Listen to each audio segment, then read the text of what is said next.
이 시간 말씀은 마태복음 10장 5절서부터 15절입니다.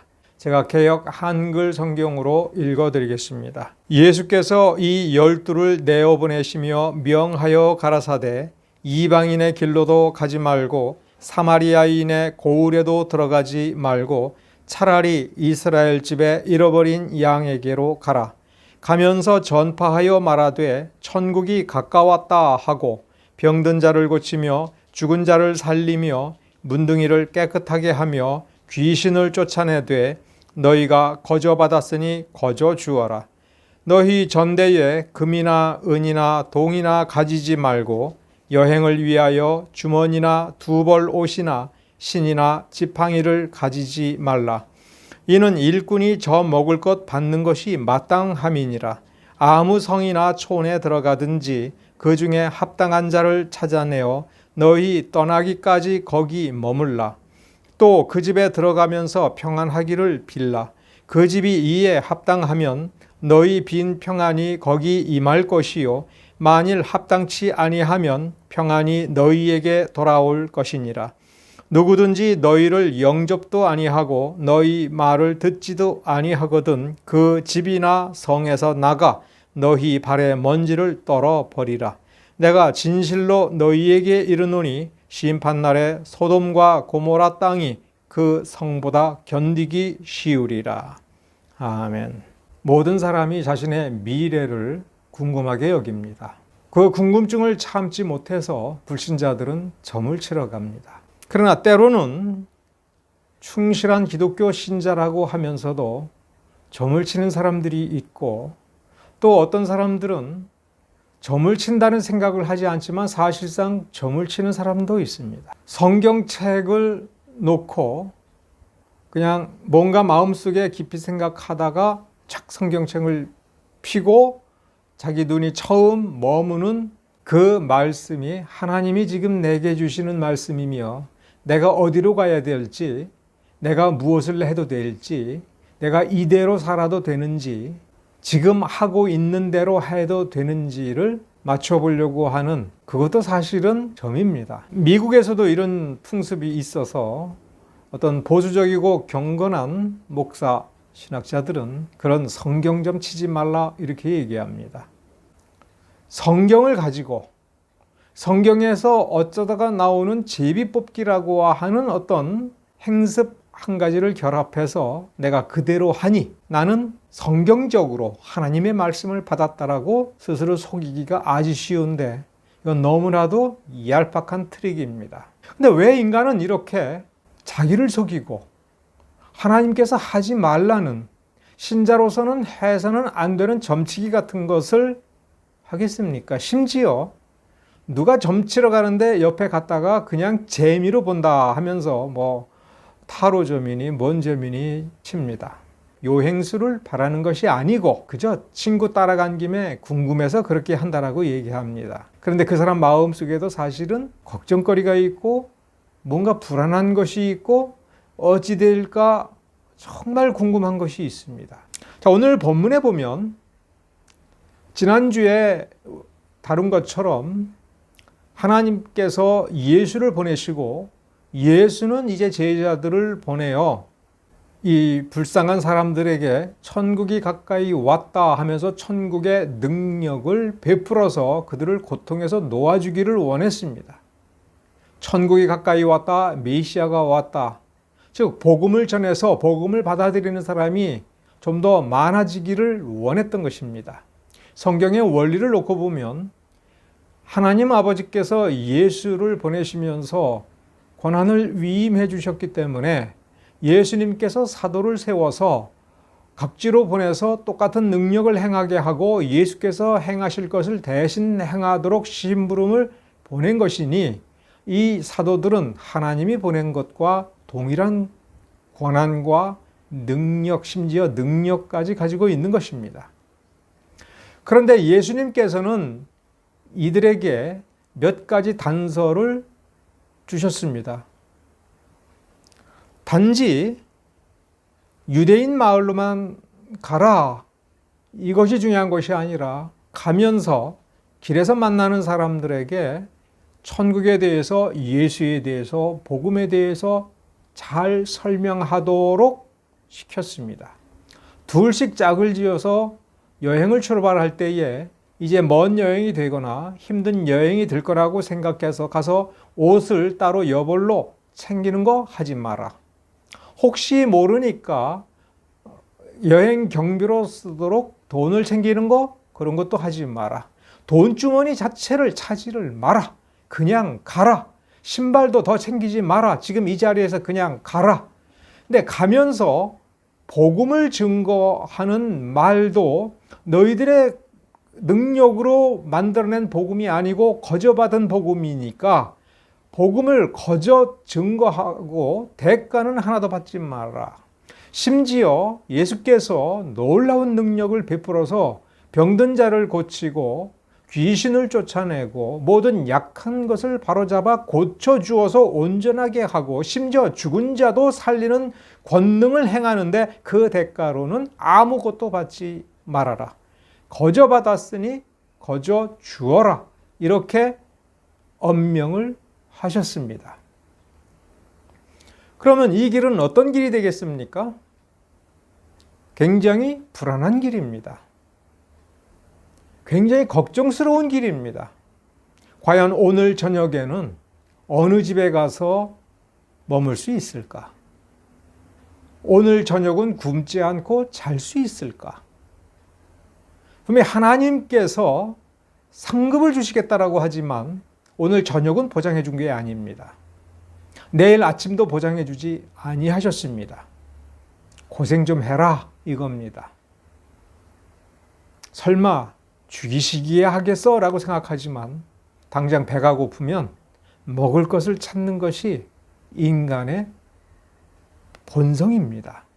제자들이 이런 상태에 있다라고 하는 것을 여러분 기억하셔야 됩니다. 오늘 본문에서 중요한 단어가 합당한 자를 찾아내어 거기에서 계속 머물러라. 그 성을 떠날 때까지, 그 동네를 떠날 때까지 그 집에서 끝까지 머물러라.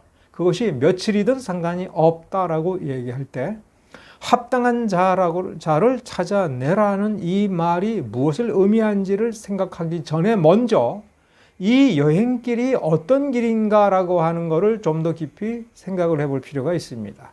무슨 길입니까? 고생하는 길입니다. 무슨 길입니까? 앞날을 알 수 없는 어떤 강도를 만날지 어찌할지 모르는 길입니다. 근데 우리가 5절서부터 10절을 보면 강도를 만났을 때에는 이 능력을 어떻게 써라라고 하는 그런 것이 없습니다. 예수님께서 제자들에게 주신 능력은 약한 자를 고쳐주는 능력입니다. 병든 자를 고쳐주는 능력입니다. 죽은 자를 살리는 능력입니다. 강도가 덮쳐왔을 때 강도를 단숨에 제압해버리는 능력에 관해서는 아무 말도 없고 아무것도 보장되지 않습니다.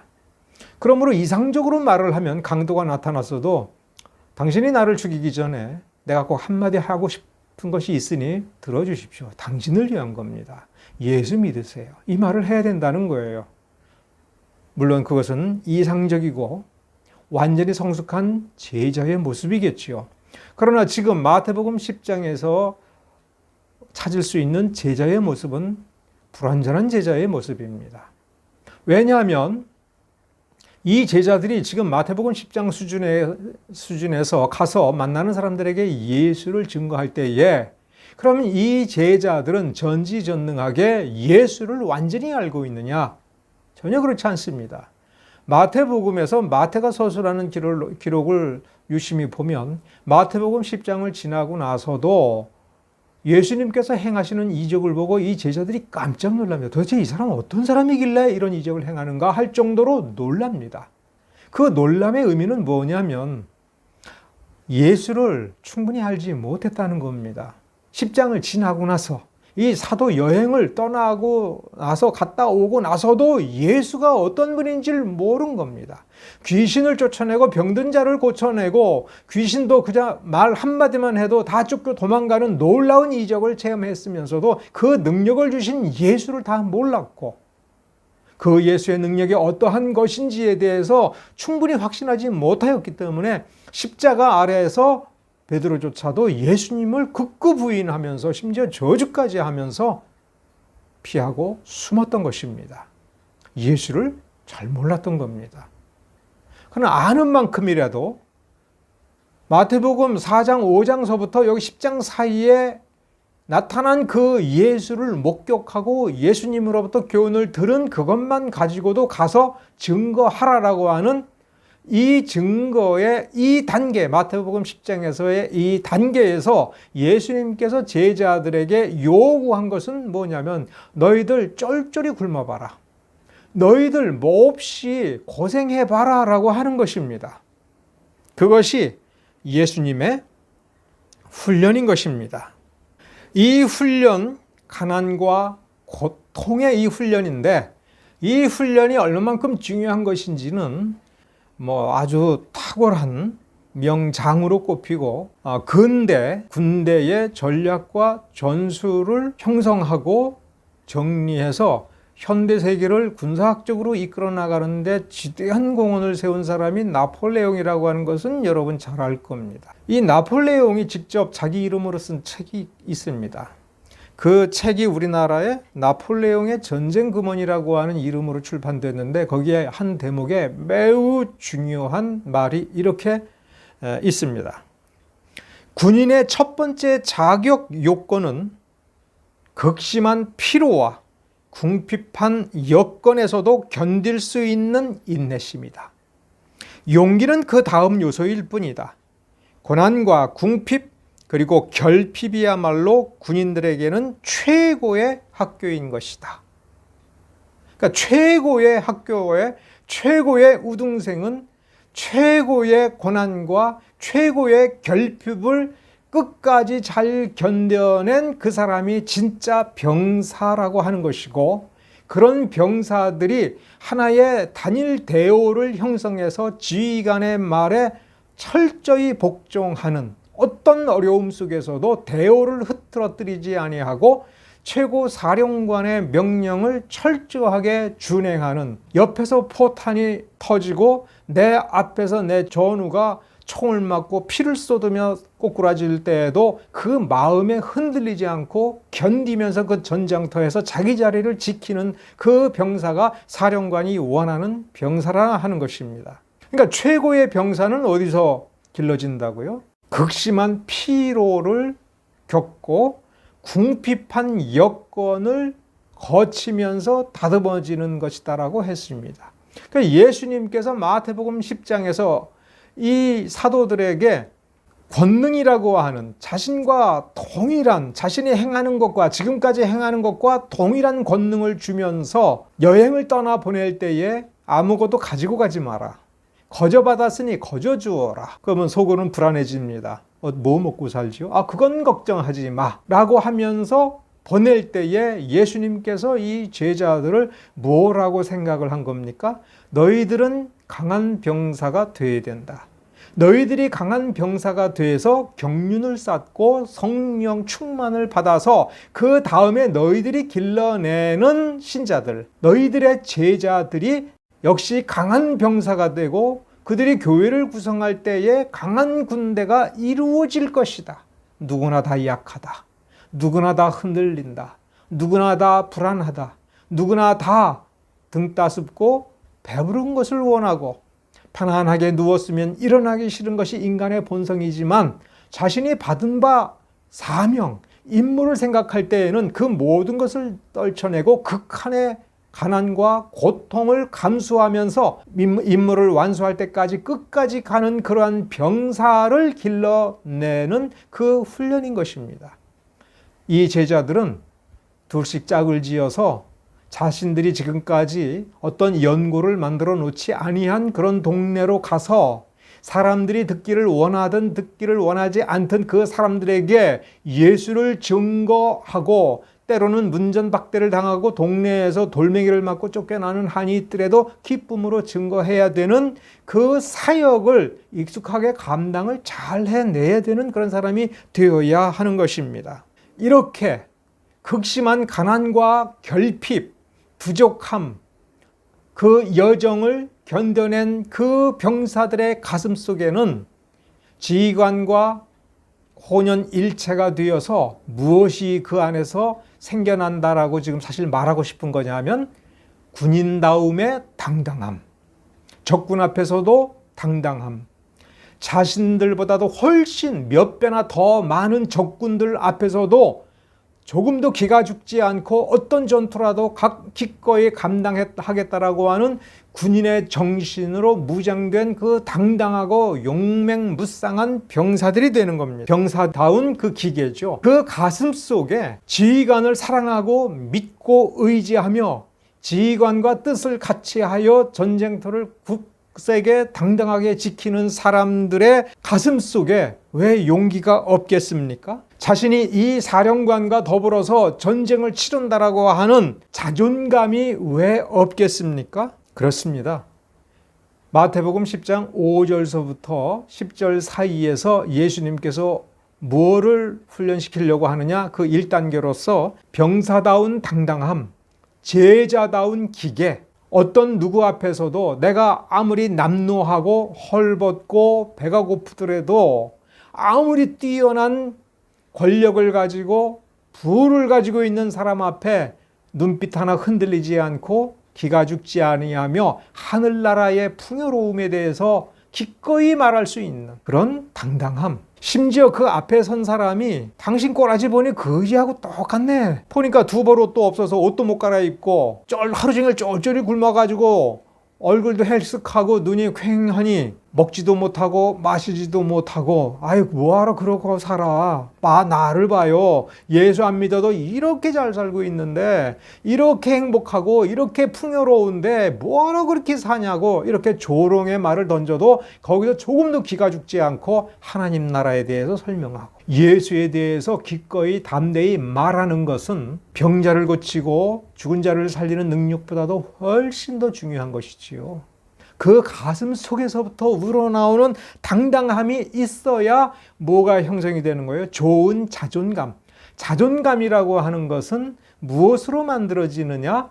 과거에 내가 어떤 사랑을 받았으며 과거에 내가 걸어온 길이 어떤 길인지라고 하는 것을 돌이켜보아서 자랑거리가 있는, 그리고 나의 부모, 나의 스승으로부터 사랑받고 인정받은 그 과거의 쾌적인 것입니다. 자신이 어떤 선택을 하고 그래서 어떤 실패를 하더라도 내 곁에는 나를 사랑해 주시는 나의 부모가 있고 나의 스승이 있고 나의 하나님이 계시고 그래서 정말로 내 삶을 이렇게 돌보아 주신다. 이 사랑받은 제자라고 한다면 이렇게 생각할 수 있어야 되는 거예요. 내가 혹여 잘못을 하고 실수를 하더라도 내가 이를 망가뜨려도 주님은 나를 미워하지 아니할 거야. 내 마음 아실 거야. 내가 어떤 요건 속에서 얼마나 인내하고 견디면서 이 일을 해내려고 얼마나 피눈물을 흘리고 정성을 다했는지 주님은 아셔. 그런데 그렇게 하다가 나의 결정적 결함 때문에 내 이 일이 망가뜨려지고 하나님 나라에 뭔가 소원에 끼치는 일을 했다 할지라도 그래도 주님은 나를 사랑하셔. 한 번도 나를 버리신 적이 없어. 그러므로 그가 만일 오늘 미래를 위해서 무언가를 선택해야 되는데 이 선택의 결과가 어떻게 나올지 모른다 할 때에도 두려움이 없죠. 지금 내가 무엇을 선택해서 어떻게 실패한들 나의 미래는 두려움이 없다라고 한다면 뭐하러 점을 치러 다니겠습니까? 내가 잘못된 선택을 하더라도 내가 어느 정도 고생을 하고 또 심하게 고생을 할지라도 그 끝은 합력하여 선을 이루는 하나님의 지혜를 경험하는 것이 내 과거의 경험이라고 한다면 그가 자기 자신을 어떻게 생각할까요? 예수님께서 나를 위해서 죽으셨다. 예수님께서 우리를 이렇게 사랑하시어서 이렇게 죄인들과 가까이 하시면서 기꺼이 우리 죄의 근원을 만져주셔서 해결해 주시는 분이고 우리를 언제든 인격적으로 대해 주신다라고 하는 그 경험이 굉장히 많다라고 한다면 그 당당함이 그가 미래에 대해서 어떻게 생각할지 불안할지 혹은 어떤 불안이 있다 하더라도 얼마나 대범하게 미래를 향하여 돌진할 수 있을지 우리는 금방 생각할 수가 있는 것입니다. 제자들은 그런 경험을 쌓아 나아가고 있는 것입니다. 제자들은 예수님 없이 저 유대인 마을 어떤 사람들일지 모르지만, 어떤 대접을 받을지 모르지만, 어떤 멸시를 받을지 모르지만 가서 과감히 부딪히러 나아가는 것입니다. 그의 손에는 자신의 배고픔을 해결할 수 있는 어떤 것도 없습니다. 이제 먹는 것도 누가 주어야 먹을 수 있는 것이고, 필요한 모든 것은 누군가가 줘야 되는데, 구걸하듯이 혹은 어디서 돈을 빌려서 해결하듯이 하는 그런 해결 방법이 아닌 하나님의 사랑의 권능을 맛보는 그런 훈련인 것입니다. 이렇게 좋은 자존감이 좋은 과거로부터 형성이 되고, 그래서 좋은 자존감을 갖게 될 때에 비로소 좋은 인격이 되는 것입니다. 좋은 인격이 되어야 그 인격이 힘을 발휘하여 다른 사람들에게 좋은 영향력을 미치고, 사람들이 그래서 좋은 영향력을 받아서 그들의 인격도 변화되고 삶의 방식이 변화될 때 나라가 바뀌고 세상이 변하는 것입니다. 세상에서 빛과 소금이다. 너희들은 세상의 빛과 소금이다. 빛을 발하라 얘기할 때에 먼저 갖춰줘야 될 것이 무엇입니까? 바로 좋은 자존감이고 좋은 인격인 것입니다. 그 좋은 자존감과 좋은 인격은 좋은 경험을 통해서 다져지고 만들어지는 것이고, 그래서 이 마태복음 10장에서 예수님께서는 사도들에게 이와 같이 훈련시키는 것입니다. 이 훈련이 뜬금이 없는 것이 아닙니다. 왜냐하면 사도 바울이 에베소서라고 하는 책에서, 에베소서가 어떤 책입니까? 교회론에 관한 결정적인 책입니다. 교회론에 관하여 가장 완성도가 높은 책을 써준 것이 에베소서입니다. 그 에베소서의 마지막 결론부에 바울은 신자를 뭐로 묘사하냐면 전투에 참여할 준비를 하는 병사로 묘사합니다. 그래서 이렇게 얘기합니다. 6장 10절에요. 종말로 너희가 주 안에서와 그 힘의 능력으로 강건하여지고, 하나님의 전신갑주를 이야기하기 전에 먼저 하나님의 능력을 얘기하고 그 전에 주 안에서라고 얘기합니다. 에베소서 6장 10절과 마태복음 10장을 우리가 나란히 놓고 봐야 됩니다. 왜 그렇습니까? 주 안에서라고 얘기하지 않습니까? 마태복음 10장 이전에는 이 제자들은 예수님과 함께 있었습니다. 마태복음 10장에서 예수님께서 명령한 대로 전도 여행을 나가면 이제 주님이 옆에 안 계시는 겁니다. 물어볼 주님이 옆에 없습니다. 부딪히는 모든 문제거리를 본인이 생각을 해야 됩니다. 스스로 생각을 해야 돼요. 그런데 그때는 몰랐지만 나중에 결론 내려서 말할 수 있어야죠. 뭐라고? 주 안에서. 지금 우리의 삶을 생각해 봅시다. 우리가 필요하면 언제든지 스마트폰을 꺼내가지고 주님께 전화할 수 있습니까? 일일이 물어볼 수 있습니까? 우리는 마치 혼자 사는 거하고 똑같지 않습니까? 주님은 우리에게 간섭을 하지 않으십니다. 내가 성경을 한 번을 보든지 두 번을 보든지 오늘 아침에 성경을 보든지 말든지 우리 주님은 신경도 안 쓰시는 것처럼 보입니다. 이 세상살이 나와 내 가족이 그냥 사는 것처럼 보입니다. 그런데 뭐라고 쓰고 있습니까? 주 안에 있으라. 우리는 주 안에 있는 법을 배워야 됩니다. 주 안에 있으라고 했으니까 아니 주님은 내 안에 계셔라고 말하는 걸로는 안 되는 겁니다. 주님 내 안에 계시니까 나는 주님 안에 있다라고 그런 식으로 얘기해서는 안 된다는 겁니다. 주님은 내 안에 계시지만 특별히 이제 나는 주 안에 있는 법을 터득해야 나는 병사다운 병사가 된다 하는 겁니다. 제자들은 지금 그거를 배우러 나가는 겁니다. 그 다음에 주의 능력으로 강건하여지고, 마태복음 10장에서 제자들은 주님의 능력을 받았습니다. 마치 손에 쥐고 있듯이 이 능력을 쥐고 필요할 때는 쓸 수 있습니다. 근데 그 주님의 능력으로 병자를 고치고 귀신을 쫓아내고 할 때에 내가 그 능력으로 강건해지는 법도 또한 배워야 됩니다. 내가 능력을 발휘해서 귀신이 쫓아날 때 그 누구 능력입니까? 예수의 능력입니다. 그 능력이 왜 발휘됩니까? 내가 예수의 이름으로, 주님께서 명령하시는 대로 예수의 이름으로 능력을 발휘할 때에 능력이 발휘되는 건 주님의 이름 때문에 그렇습니다. 그 능력을 발휘하는 나는 여전히 겁쟁이일 수 있습니다. 불안에 떨 수 있습니다. 속은 괴롭고 답답하고 무너지고 있을 수 있습니다. 그러므로 능력을 발휘하는 것과 그 능력으로 내가 강하여지는 것은 좀 다를 수가 있습니다. 그 방법을 배워야 됩니다. 총을 쥐고 칼을 주어서 칼을 쓰는 법을 배우고 총을 쏘아서 적군을 쓰러뜨리는 법을 배울 수 있으나 그 총을 쥔 병사인 내가 굳세고 강한다라고 하는 것은 또 다른 문제라는 겁니다. 총을 든 내가 그 총을 잘 쓸 수 있는 강한 병사가 되는 것. 약한 병사라면 아무리 좋은 총을 줘도 소용이 없겠죠. 강한 병사가 되고 그 다음에 하나님의 전신갑주를 입으라. 이렇게 되어 있습니다. 하나님의 전신갑주를 입으라라고 하는데 12절에 우리가 주의해야 될 것은 하나님의 전신갑주, 하나님의 능력을 힘입어서 하나님의 전신갑주를 입고 싸우는 이 전쟁은 영적 전쟁이다라고 생각하기가 쉬운데 12절은 그렇게 써 있지 않습니다. 정사와 권세와 이 어두움의 세상, 좀 쉬운 말로 어두운 이 세상의 주관자들, 그러니까 어두운 이 세상의 주관자들이니까 이 세상의 왕과 권력자들입니다. 이 세상의 권세 잡은 자들입니다. 이 세상의 총독들입니다.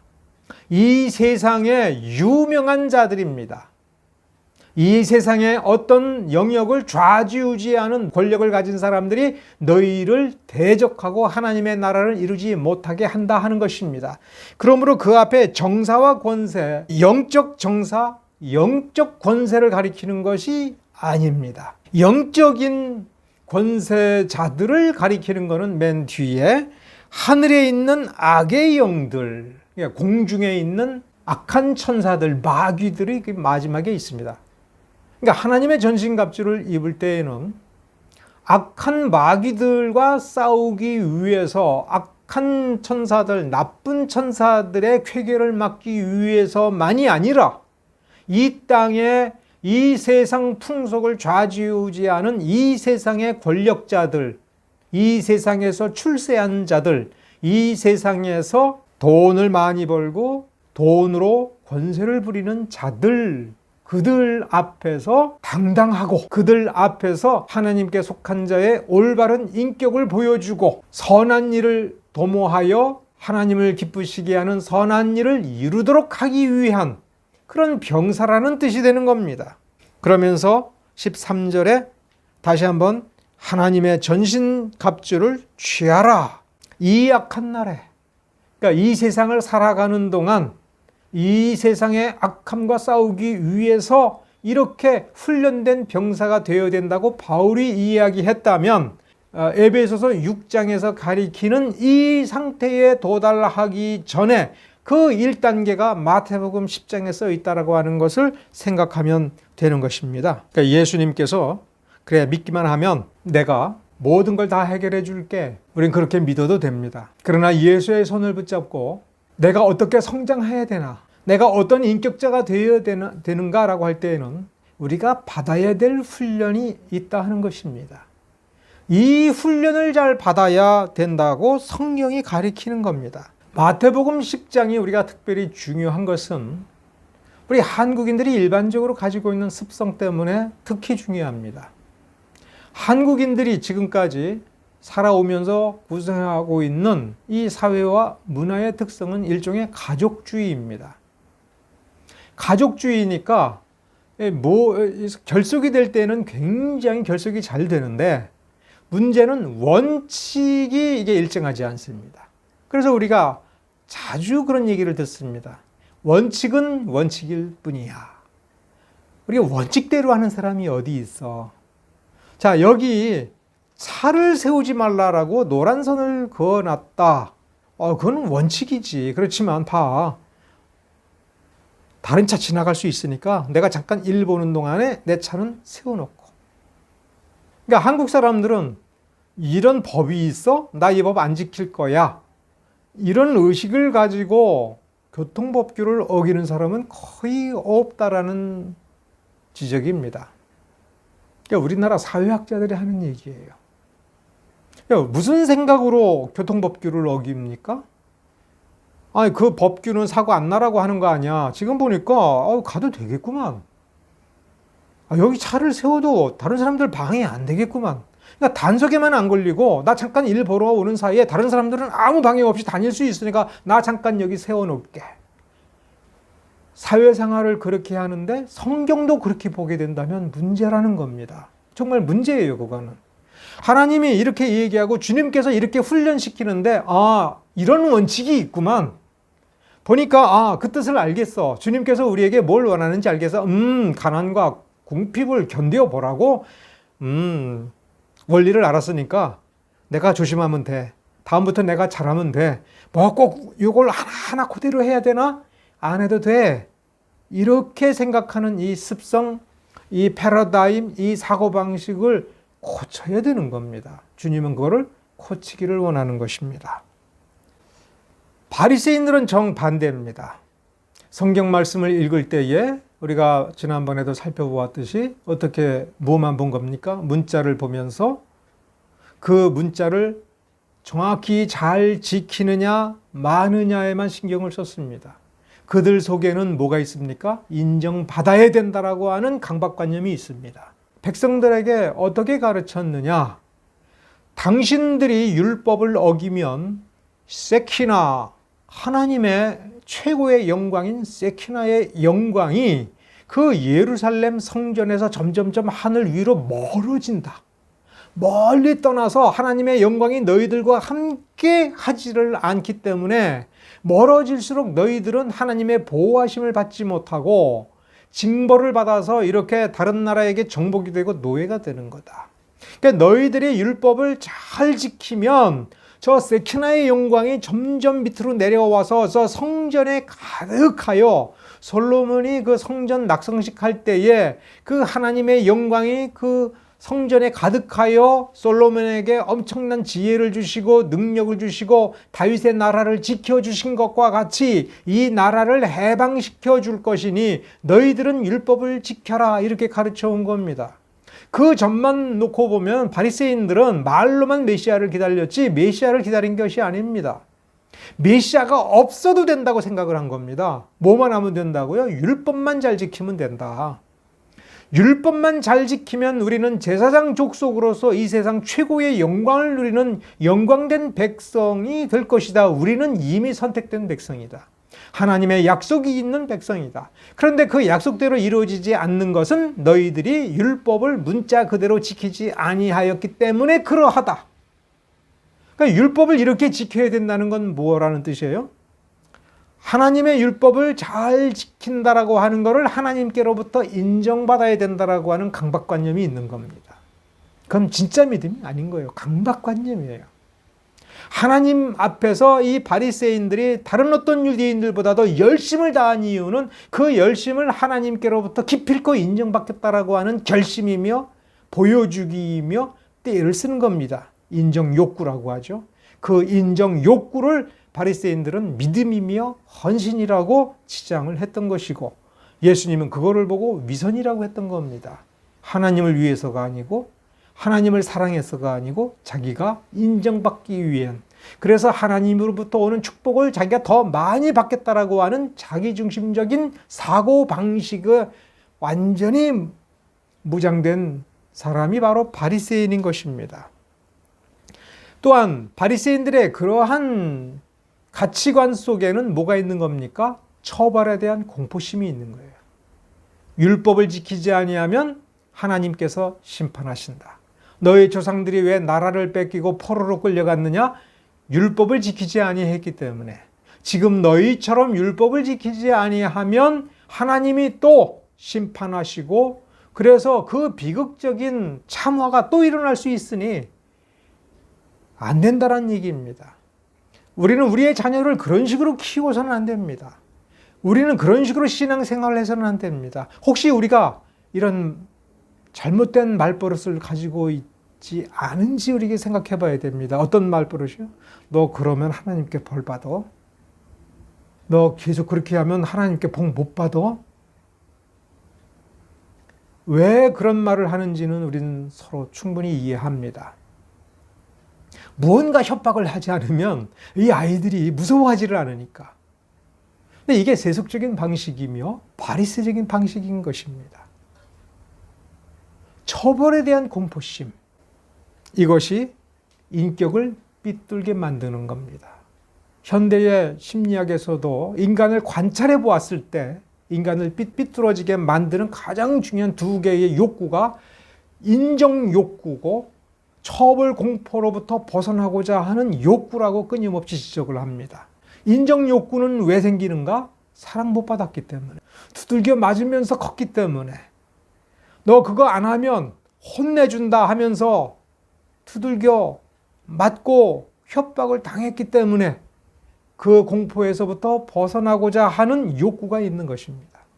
그러면서 현대 심리학에서 관찰했을 때, 그러면 그를 그렇게 협박하는 사람, 감독자가 없어진 높은 지위에 올라가게 되면 이 사람은 어떤 사람이 되느냐? 폭군이 된다 하는 겁니다.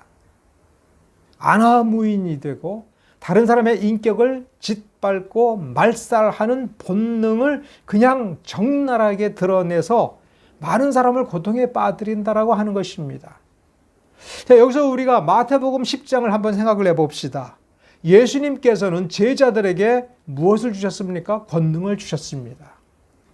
모든 믿는 자에게 무엇을 주시겠다고 하셨습니까? 성령 충만의 능력을 주신다고 했습니다.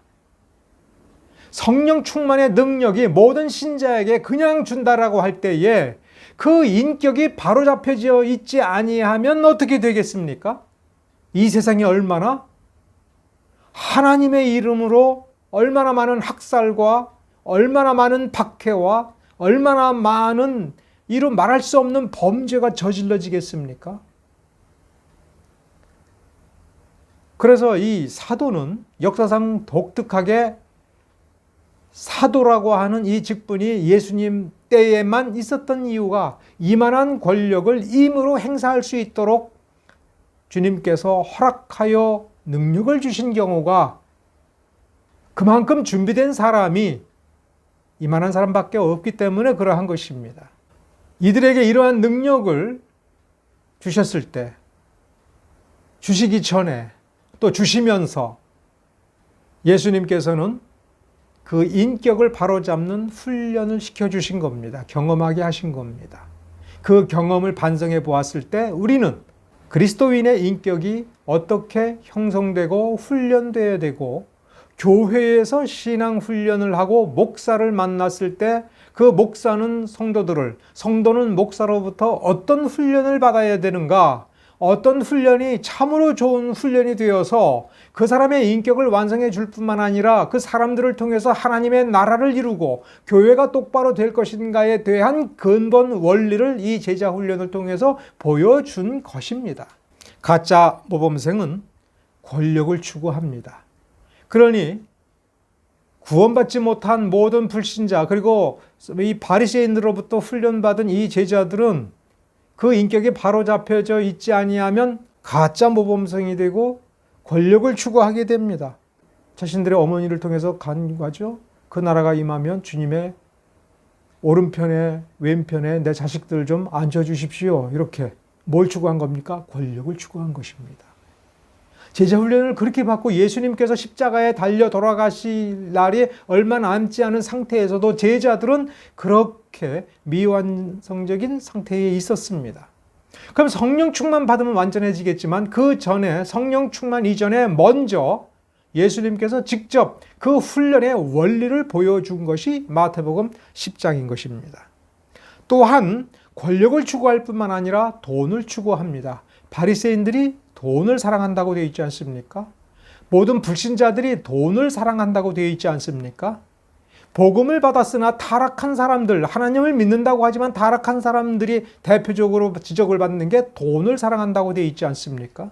인격이 바로잡혀져 있지 아니하면 그 당당함으로 자존감이 완전히 바로잡혀 있지 아니하면, 그리고 우리가 예수를 믿는다고 하면서도 늘 말씀을 가지고 성령의 도움을 받아서 나의 자존감을 바로잡고 고치고 온전케 하지 아니하면, 그 일을 끊임없이 수행하지 아니하면 돈을 사랑함에 빠진다라고 하는 것을 성경은 우리에게 지적해 주려고 하는 것이지요. 왜 특별히 돈입니까? 돈이 주는 효능감이 굉장히 크기 때문에 그렇습니다. 그리고 지난주에 지적한 것처럼 돈은 처음부터 큰 돈을 쫓기 때문에 악해지는 것이 아니라 작은 것에서 무너진다라고 하는 것이 성경의 가르침입니다. 누가복음 16장 10절에 아주 유명한 구절이죠.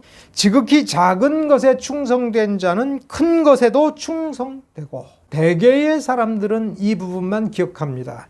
근데 그 다음 구절이 어떤 면에서는 더 중요합니다. 뭐라고 써 있습니까? 지극히 작은 것에 불의한 자는 큰 것에도 불의하니라. 그러면 지극히 작은 것이 무엇냐라고 할 때, 작은 일 이렇게 생각하지만 디모데전서 6장 10절에 보면은 돈을 사랑하는 마음이 미혹을 받아 믿음에서 떠나 많은 근심으로 자기를 찌르게 되는 근본 출발점이라고 지적을 하고 있습니다.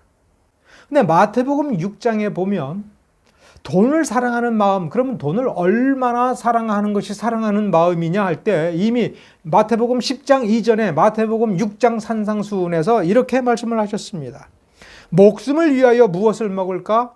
무엇을 마실까? 그래서 목숨을 위하여, 마태복음 10장의 명령을 준행한다고 볼 때에 그들은 이제 고달픈 전도 여행을 떠납니다. 길을 하루 종일 걸어갈 뿐만 아니라 걸어가면서 다른 사람들한테 열심히 말을 해야 된다면 얼마나 쉽게 배가 고파지겠습니까? 배가 고프다가 이러다가 죽겠다 이렇게 느껴지지 않습니까? 그러면 이거 먹어야 살지. 우리가 죽으면 이것도 못하는 거 아니야. 그러니까 빨리 우리 먹는 것부터 해결해야 돼. 우리 너무 배가 고파. 이럴 때 이 말씀을 생각해야 되는 겁니다. 수많은 사람이 기아에 허덕이고 굶어 죽는 그 문제가 아니라 당장 내 배고픈 것 하면 벌써 생각이 먹는 것으로 가고 돈으로 간다 하는 것입니다. 무엇을 먹을까? 무엇을 마실까? 바로 마태복음 10장의 명령을 준행하는 사도들의 전도 여행에서 매일 매순간 자기에게 닥쳐오는 배고픔과 목마름에 대한 욕구와 싸워서 그래도 주님의 말씀으로 자기의 가슴을 채우고 배를 채우고 머리를 채워서 꿋꿋하게 가는데, 만일 그 동네의 마을에 도착을 해서 머물 집을 찾을 때 주님의 명령이 뭐였습니까? 합당한 자를 찾아내라. 자, 합당한 자를 찾아내라 라고 하는 그 말에서 찾아내라 라고 하는 것은 조사하여 라고 하는 뜻입니다. 면밀하게 자세히 조사하여 알아내라 라는 얘기예요. 그러면 동네에 들어가서 병든 자를 고쳐주고 예수를 증거하면서 또 다르게 면밀하게 조사해야 될 것은 내가 어느 집에 머무를까예요. 자, 그러면 상식적으로 여러분이 어떤 집을 고르는 것이 좋을까라고 한번 생각해 보세요. 뭐가 합당한 자입니까? 자, 내가 이 동네를 떠날 때까지 이 동네에 이 집에서 머물러야 된다면 뭐가 기준이 되어야 될 것 같아요? 가장 합리적이고 상식적으로 민폐가 되지 않는 집, 그러니까 살 만큼 사는 집, 부잣집. 과연 이것이 합당한 자인가? 이것도 생각해 봐야 되잖아요. 그러니까 누구에게 합당한 거예요? 그렇게 되면 나에게 먹을 것을 충분히 주고 충분히 휴식할 수 있는 곳, 그래서 내일 아침에 일어나서 정말 복음을 잘 전하고 병든 자를 열심히 고치고 많은 환자를 고칠 수 있기 위해서 충분히 나를 휴식하게 할 수 있는 넉넉한 살림살이를 가진 집이 합당한 자인가? 그러면 그 기준은 뭐라는 얘기예요? 자기 스스로 그걸 들여다보고 서로 들여다보면서 우리의 선택은 그럼 합당한가? 우리가 이 사람이 살림살이가 넉넉해 보이니 우리 이 집에 가서 머물자라고 우리가 요청해서 그 집으로 간다라고 할 때, 그러면 우리는 정말 합당한 선택을 했는가? 그러면 이 선택이 합당하다라고 하는 거는 이 집이 부자라는 것 때문에 나한테 먹을 거를 아무리 많이 주어도 이 집 살림살이에 문제가 생기지 않을 것이기 때문에 역시 돈이라는 거 아니에요. 그러니까 돈 많은 자가 합당한 자입니까? 그러면 이 기준은, 그럼 우리는 성경적으로 지금 합당하게 선택을 했는가? 제자들은 이거를 볼 수 있어야 되는 거예요. 이거를 보라, 이렇게 해야 되는 거다라고 주님께서 지금 이 자리에서 가르쳐 주시지는 않았으나 자기를 들여다보면서 이것까지도 생각할 줄을 아는 자예요. 여러분, 돈 문제는 매우 심각합니다. 그리고 매우 중요합니다. 예를 들면 마태복음 12장 상단에 보면은 안식일 논쟁이 벌어집니다. 안식일에 관하여 여러분의 신학책을 보면 참 책이 많습니다. 근데 해결이 안 돼요. 왜 그래요? 가장 중요한 것을 빼놓았기 때문에 해결이 안 돼요. 대부분의 안식일 논쟁에 관한 책들은 무엇을 초점을 두고 얘기하냐면 날짜를 가지고서 싸웁니다. 하나님께서 천지를 창조하시고 마지막 날에 쉬라고 명령한 그날이 토요일이냐 주일이냐, 주일로 옮기는 것이 합당하냐, 이거 가지고 싸워요. 뭐를 빼놓았습니까? 이스라엘 백성들이 사사기라든가 구약시대에 왜 우상숭배에 그렇게 많이 빠지느냐라고 하는 점과 안식일을 어떻게 준수해야 되느냐라고 하는 성경의 정확한 가르침을 놓고 볼 때에 유대인들이 고민에 빠졌던 겁니다. 뭐가 문제입니까? 돈이 문제입니다. 창세기 3장에 보면 하나님께서 이 아담과 하와에게 명령하신 것이 있어요. 이제부터는 너희가 얼굴에 땀이 흘러야 먹게 될 거다. 뒤집어 말하면 이런 뜻입니다. 정당하게 내가 땀을 흘려 일해서 얻은 것만이 너희에게 정당한 양식이다. 무슨 뜻입니까? 뺏어 먹으면 안 된다. 그럼 뺏어 먹는 기준이 뭐냐?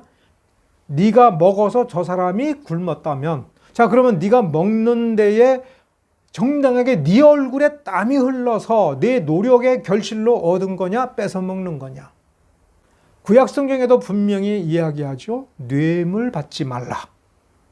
뇌물 받고서 재판을 굽게 하지 마라. 재판은 누가 합니까? 장로들이 주로 합니다. 그 마을의 어른입니다. 그러면 율법에 능통한 자입니다. 그러면 뇌물 받고 재판을 굽게 하는 사람들은 얼마나 부자가 되겠습니까? 그러니까 면밀히 조사할 때에 저 집이 살만한 집이다 할 때는 뭐까지 조사해야 됩니까? 저 집이 왜 부자가 됐는가? 이 동네 사람들의 혹은 지나가는 나그네의 재물을 늑탈한 것인가? 바가지를 씌운 건가? 그렇게 해서 부자가 됐으면 그 집에 가서 그거를 먹고 하나님 나라를 증거하는 것이 합당한가 합당하지 아니한가 생각할 줄을 알아야 되는 것이지요. 이 집을 보니까, 그리고 이 집 주인은 우리를 굉장히 환대하고 정말 맛있는 것, 몸에 좋은 거를 많이 주고 편안하게 정말 안식을 줄 수 있는 그 집인데 보니까 불의한 재판관이다. 이 집에 가는 것이 합당한가 생각해보고 우리가 알아보니 원성이 자자하고 하나님의 말씀대로 살지 아니하는 유대인이니 우리는 굶으면 굶었지. 우리는 밤새 쪽잠을 자거나 이슬을 맞으면서 혹은 한대잠을 자서 피곤이 풀리지 않다 하더라도 내 몸이 너무나도 괴롭고 너무나도 힘이 들어도 나는 이 집에 들어가지 않는다라고 하는 판단이, 그게 하나님 보시기에 합당한 것이 아닙니까? 제자가 자기 배에 합당한 것이 아니라 우리 주님의 뜻에 합당하고 하나님 아버지의 뜻에 합당한 것을 자기가 올바로 합당하게 판단할 줄을 아는 것, 거기까지를 생각하라고 하는 그 훈련으로 이렇게 보낸 것임을 우리가 알아채야 되는 것입니다. 나니까, 하나님이 나를 사랑하니까 원칙은 원칙이고 내 형편에 그렇게는 못하지. 일단 내가 먼저 먹어야지. 일단 내가 먼저 편안해야지. 이렇게 생각하는 사람은 하나님 나라에 합당치 아니한 사람이며 하나님의 마음에 합당치 아니한 사람이라고 이미 구약에서도 가르쳤다면 이 유대인인 이 제자들이 그거를 몰라서야 되겠습니까? 모르는 사람이 있었습니다. 그게 바리새인입니다. 그러니까 이 제자들에게 능력을 주면서 너는 바리새인의 길로 갈래? 하나님께서 원하는 길로 갈래? 너희들이 한번 살아보면서 너희 자신을 한번 들여다보는 기회를 가져봐라 라고 하는 것이 마태복음 10장의 전도 여행인 것입니다. 여러분 같으면 어디까지 준비가 되어 있는지 여러분 발견해낼 수 있겠습니까? 우리가 하나님의 참된 성도가 되고 하나님의 나라를 위하여 하나님의 영광을 위하여 무언가를 기여하기를 우리가 소망한다면 이 말씀을 가지고 우리 안에 이 말씀이 풍성하여지고 말씀이 우리의 살과 피 속으로 흘러서 우리가 말씀의 능력에 의하여 말씀의 열매를 맺어가는 그 삶을 도모해야 됩니다. 씨 뿌리는 자의 비유를 잠깐 언급하면 거기에 이런 대목이 있었죠. 가시떨기 사이에 뿌려진 씨앗에 대해서 뭐라고 언급을 하셨습니까? 세상의 염려와 재리의 유혹에 말씀이 막혀. 말씀이 주어졌고 받았고 좀 자랐지만 막혀서 더 자라지 못하고 결실하지 못한다는 얘기입니다. 진짜로 구원받은 사람이지만 열매가 없다면 이 부분을 생각을 해봐야 되고 그 문제를 훈련하려면 뭐요? 세상의 염려, 재리의 유혹이 작은 것부터 시작이 되고 그 작은 것에서 굴복하면 큰 것은 당연히 굴복하게 된다. 하루 한 끼를 해결하는 것. 그것이 그렇게 중요한 것임을 기억하시기 바랍니다.